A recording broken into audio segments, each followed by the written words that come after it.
नमस्कार मित्रांनो. आज लागण करून लय ताटलं होतं, त्यामुळे आज बिर्याणी करायचं ठरवलं आहे आम्ही. तांदूळ आणलं चिकन आणलं अर्धा किलो. चिकन मस्तपैकी मसाला त्यात चिकन कांदा परत लसूण पेस्ट लसूण पेस्ट टाकली.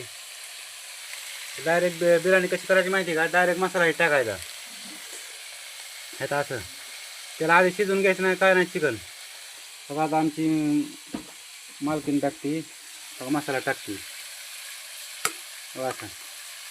तर त्याला थोडं हलवायचं असं मसाला टाकला की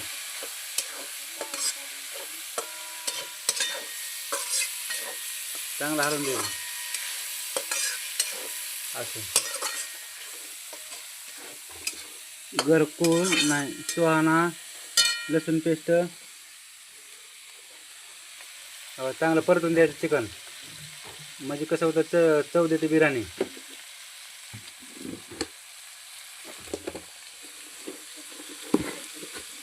आता घरकुल घ्यायची. घरकुल एक टाकायची थोडी बारकी छोटी घरकुल लय महत्वाची ती, कारण की जुन्याला लय किंमत असते. माणूस असो किंवा मसाला असो जुन्या वस्तूला किंमत असते, कारण की त्या अनुभव असतो जुन्या वस्तू. परत चविष्ट लागते मसाला. असं थोडं परतून द्यायचा, थोडा हलवायचा मसाला चिकन मिक्स चांगलं करायचं. तर करपून द्यायचं नाही. काय करायचं, अर्धा किलो तांदूळ आणले आम्ही.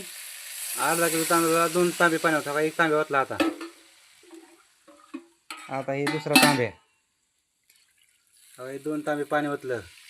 अर्धा किलो तांदूळला 2 तांबे पाणी ओतलं का एकच नंबर बिर्याणी होते मोकळी फट.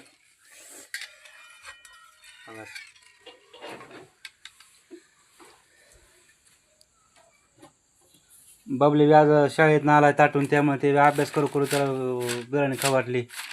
त्यामुळे आणलं म्हणला पप्पा आज लयच बिर्याणी खावाटली, त्यामुळे आणलंय मटण आज. Hi family.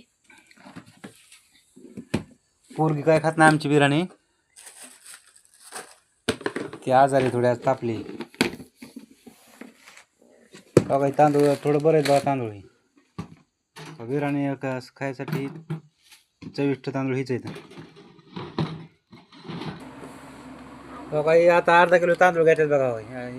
अर्धा किलो तांदूळ घेतले तर